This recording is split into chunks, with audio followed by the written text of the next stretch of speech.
Golden towers, golden toilets, golden ego.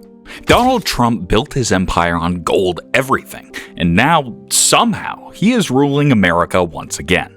Yes, the man who once sold steaks, ran beauty pageants, and got roasted on Comedy Central is back in the White House for round 2. How's it been going so far? Well, before we take a look, you need to know who this man really is and how he built the golden empire he never stops bragging about.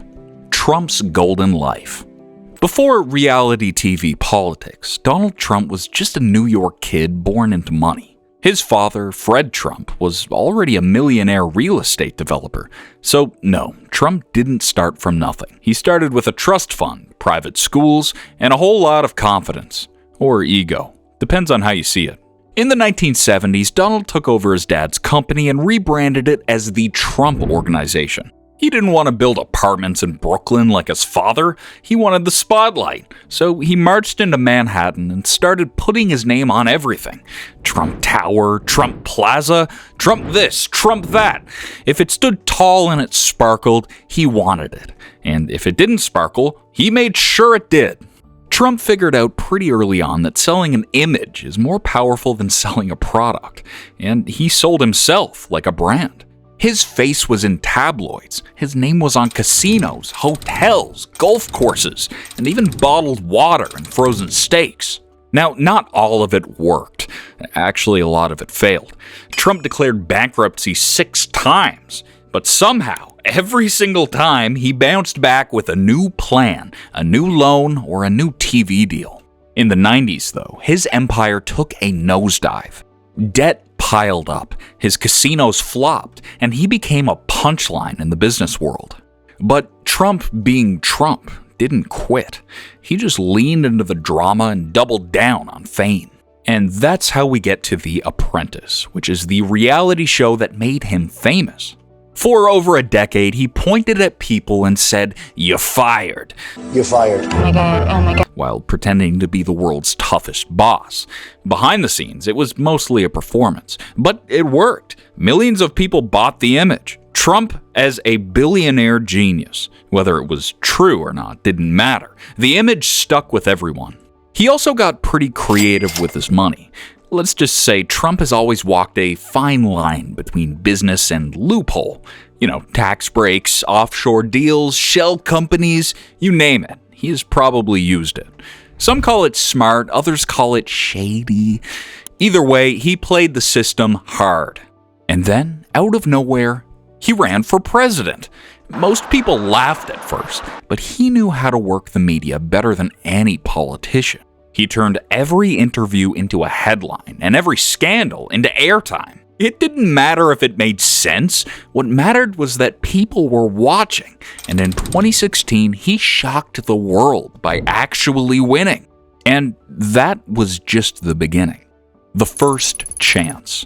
In 2016, Donald Trump shocked the world. He was a billionaire with no political experience, no filter, and no clear plan who suddenly became the president of the United States. He beat Hillary Clinton with an electoral college win, even though she had nearly 3 million more votes. And just like that, the man who once argued with Rosie O'Donnell on TV was now sitting in the Oval Office with the nuclear codes. From day one, he brought chaos to the USA. He started his presidency with a lie, arguing that his inauguration crowd was the biggest in history. I can't do the voice, even though the photos clearly showed otherwise. That really set the tone. For him, facts didn't matter. If it looked good, he would say it. If it didn't, he would call it fake news. One of his first major actions was the Muslim ban, which was an executive order that blocked citizens from several Muslim-majority countries from entering the US. Protests exploded across airports. Lawyers rushed in to help stranded families. Courts stepped in and blocked parts of the ban. But everyone knew what was going to happen next. They knew this administration was going to be aggressive and controversial. Then came the wall. Trump promised a big, beautiful wall on the southern border, and he swore Mexico would pay for it. Mexico didn't, so he took billions from the military budget and started building pieces of it anyways. Now, most of the wall just ended up being upgraded fencing, but he called it a win. Meanwhile, kids were being separated from their parents at the border under a zero-tolerance policy. Thousands of families were torn apart, and some children were even lost in the system for months. The images honestly are quite disturbing, and the world watched in horror. On the global stage, Trump didn't hold back either. He pulled the US out of the Paris Climate Agreement, rolled back environmental protections, and called climate change a hoax. He walked away from the Iran nuclear deal and pushed America into trade wars with China and the European Union. He insulated allies, praised dictators, and tweeted foreign policy decisions like he was sending text messages to his followers. He also got much closer with North Korea's Kim Jong-un, calling him a great guy after exchanging some love letters, but there was no real progress on nuclear disarmament.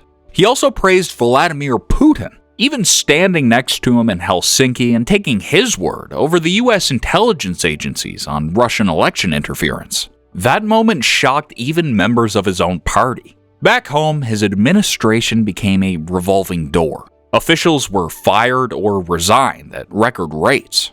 Cabinet members were replaced with loyalists and TV personalities. Meanwhile, Trump faced 2 impeachments. The first was for pressuring Ukraine to investigate Joe Biden while withholding military aid. And the second was for inciting the January 6th Capitol riot. Both times, the Senate let him off. And then there was COVID-19. When the pandemic hit, Trump downplayed it from the very start. He said it would disappear like a miracle. He pushed unproven treatments, questioned masks, and even suggested injecting disinfectant. While the virus spread, hospitals filled, and thousands died, Trump focused on keeping the economy open and blaming China. There was no national strategy. States were left to figure it out on their own. And by the time he left office, over 400,000 Americans were dead from COVID. It didn't have to be that bad. Now, okay, to be fair, not everything he did was terrible. Take, for instance, the First Step Act, which was a bipartisan criminal justice reform bill. This helped reduce sentences for nonviolent offenders and gave people a second chance at life. He also signed bills to support veterans and increased funding for historically black colleges and universities.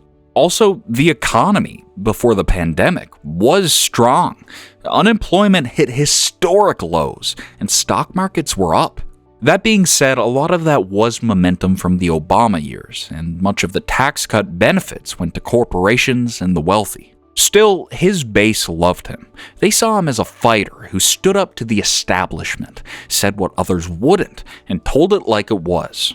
They didn't care about the tweets, the scandals, or the fact checks. In their eyes, he was doing what needed to be done. But for many others, Trump's first term felt like a constant storm.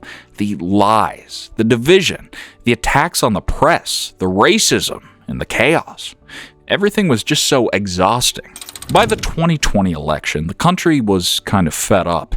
Joe Biden won with over 81 million votes, which was the most in U.S. history. Trump, of course, claimed it was stolen. He refused to concede, spread lies about voter fraud, and pushed lawsuits that went nowhere. His words and actions led to the violent attack on the Capitol on January 6th of 2021, which was a dark day in American history. So, his first chance. Let's just say it was messy and deeply damaging. The country became more divided than ever, and the scars of that term are still here. But if you thought that was the end, think again. Because somehow, some way, Donald Trump made it back. Trump 2.0. Trump spent years claiming the election was stolen and held rallies like he was still president. While most former presidents retire, he just kept campaigning for power, attention, and maybe a little bit of revenge. By the time 2024 rolled around, Trump was more popular than ever with his base. Inflation, crime, culture wars. He blamed it all on Biden and the radical left. And it worked. People were frustrated, tired, and looking for someone to blame. Trump gave them that target. He called out wokeism and promised to protect traditional values. And he vowed to bring back a country people felt like they were losing. He used to campaign with absolutely no filter on. He'd attack gender rights, promised to ban transgender healthcare, and threatened schools that taught anything outside his version of patriotic education. He said he would end the woke agenda on day one. No room for nuance. It was all or nothing. And then he was shot. A shocking moment on the campaign trail. The bullet missed his head by inches. The Secret Service tackled the shooter. Trump stood up, blood on his ear, and raised his fist like it was from a movie scene. His supporters called it a miracle, a sign. Some even said God saved him, but others weren't so sure. People started claiming it was staged, just a sympathy card. This event only made him stronger. Overnight, his polls surged because now he was a survivor. By election night, everyone knew who was going to win. Despite indictments, lawsuits, investigations, well, none of that mattered. People picked chaos over comfort, and just like that, Donald Trump was president again. The first 100 days. Donald Trump stormed back into the White House in January of 2025 with a vengeance. Not a plan, just vengeance. His second term started off like a tantrum in executive order form. He slashed regulations, fired watchdogs, gutted agencies, and pardoned everyone short of Darth Vader. But if his first term was chaos, the sequel is catastrophe. Let's be honest, Trump's second presidency didn't arrive quietly. It launched like a wrecking ball, aimed squarely at the foundations of democratic institutions, alliances, and economic stability. From day one, Trump started dominating every field he could, and he didn't care who or what got trampled in the process. Within hours of inauguration, Trump started signing executive orders. He withdrew the Paris Agreement once again, killed DEI programs across government, renamed the Gulf of Mexico the Gulf of America, and then ended birthright citizenship. In short, he is trying to erase Obama, erase Biden, erase the whole decency. He even fired 15 inspector generals in a late-night purge that looked more like a coup. And who did he replace them with? Loyalists, friends, conspiracy theorists. We also saw Elon Musk enter politics with the arrival of Trump in the Oval Office. Trump gave him a fake department with a mission to dismantle the government. Musk's so-called Department of Government Efficiency, aka DOGE, showed up at federal offices like they were staging a hostile takeover. Employees were told to submit bullet points of their accomplishments or risk being fired. Under Musk's watch, thousands of workers were fired, vital programs were slashed, and entire agencies like USAID were nearly shuttered.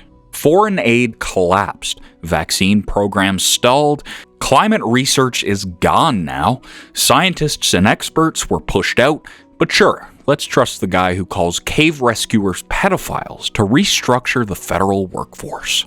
Now let's talk about Trump's international disaster tour. The first stop was Ukraine, in what might be the most cowardly betrayal in modern American history. Trump completely cut off military aid and intelligence sharing with Ukraine while they were still under siege from Russia. He bullied Zelensky in a live Oval Office meeting, called him a dictator, and told him to come back when he's ready for peace. Translation: he just wants Ukraine to surrender to Putin. And that's not even the worst part. Trump wanted a minerals deal in exchange for US support. Literal quid pro quo, except this time he was not even subtle about it. He left Ukraine blind to Russian attacks, insulated NATO allies, and praised Putin as reasonable. He even hinted at a joint meeting in Saudi Arabia. Then came the economy killer: tariffs. On April 5th, Trump dropped the nuclear bomb of trade policy. A blanket 10% tariffs on all imports, with some countries facing rates as high as 54%. China, Vietnam, the EU, and Japan were all slapped with sky-high rates. The rationale was that he was trying to rebalance trade. In reality, he is reigniting global economic warfare. And retaliate they did. China hit back with a 34% tariff on US goods, blocked rare earth exports, and dragged the US to the World Trade Organization. Europe and Japan are preparing countermeasures. Meanwhile, the Dow Jones plummeted. Apple lost $100 billion in value before lunch. Retirement funds are gone now. Prices are skyrocketing, and recession is basically knocking on the door. This whole thing is just a tantrum disguised as policy. Trump said he wanted to bring back manufacturing. What he actually brought was inflation and uncertainty. American companies cannot just invent supply chains overnight. You can't just slap a flag on an iPhone chip and call it Made in USA. This is economic sabotage wrapped in nationalism. And let's not forget the people living in this mess. Federal workers were humiliated, threatened, and fired for not playing along with Elon Musk's dystopian performance reviews. Immigrants were told to register personal data or face fines and jail. Students were left to fend for themselves as public school funding got tied to federal indoctrination standards. And all of this has been happening while Trump bragged about deporting Palestinians and redeveloping Gaza as a resort. This whole thing is grotesque. Meanwhile, protests are erupting across the country. There's Stop the Coup rallies in major cities, whistleblowers are being silenced, federal judges are issuing emergency orders just to keep the government from collapsing under the weight of Trump's ego. It's like watching a building on fire while the arsonist live streams his victory dance. And who's running the show? Well, a cabinet of loyalists, ideologues, and fringe figures. J.D. Vance is vice president, and sounding more like Steve Bannon by the day. Pam Bondi is the attorney general. Robert F. Kennedy Jr., the anti-vax crusader, is now in charge of public health. Also, there's Tulsi Gabbard, the new director of national intelligence, who makes Fox News hosts look moderate, and Pete Hegseth is Secretary of Defense, confirmed by a tie-breaking vote after multiple Republicans refused to back him. These are cronies, not public servants. And the only qualification they seem to share is a willingness to say yes to Trump, no matter how illegal, immoral, or idiotic the idea. At CPAC, the president openly toyed with the idea of a third term. Supporters chanted "Emperor Trump" and saluted him like it was 1933 Berlin. Enrique Tarrio, fresh off a January 6th pardon, harassed Capitol Police officers at rival conservative conferences. Protesters were assaulted, bomb threats were sent, and Republicans mostly stayed silent. The only thing scarier than Trump's power is how willing so many people are to worship it. All in all, America is now more isolated than it has been in decades. NATO allies are furious. Canada and Mexico are retaliating. Japan blindsided after diplomatic meetings called the US unpredictable and untrustworthy. And China is outright weaponizing rare earth minerals to strangle American tech. All of this is happening because Trump wanted to put America first. But in practice, it's putting America last, diplomatically, economically, morally. Let's be real, this is not sustainable. Trump has already threatened to ignore court rulings.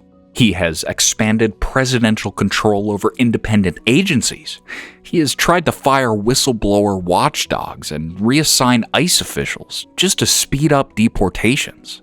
The Supreme Court is being used like a rubber stamp, and any journalist who questions him is getting banned from the press pool or sued for using the wrong place name. And just when you think it can't get any worse, it does. Trump is now floating the idea of cutting Social Security to balance the budget while pretending his billionaire tax breaks somehow pay for themselves. He calls it smart business. Meanwhile, average Americans are struggling to afford eggs, rent, and medicine. The ultra-rich are flying private to Mar-a-Lago fundraisers and whispering about how great things are under the Don. America is not getting stronger with all of this. It's just Trump getting richer and harder to hold accountable. We are watching democratic erosion happen in real time, dressed up in red hats and executive orders. And the scary part is, some people are cheering. So, where does this leave us? Let's not sugarcoat it. America is in trouble. Trump's second term is not some bumpy ride we will just get through. It's a systemic dismantling of norms, rules, alliances, and truth itself. And the consequences are already here. We have economic instability, global isolation, internal division, and rising authoritarianism. Now, his fans will say, it's all a part of the plan, but ask them to explain the plan.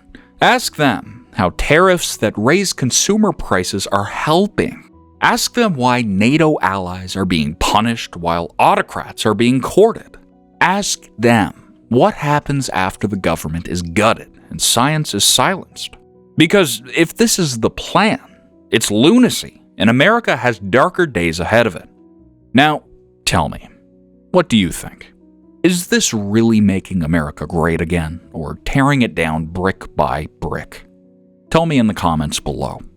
And if you want more updates on the whole thing, don't forget to hit that subscribe button. I will catch you in the next video. Goodbye.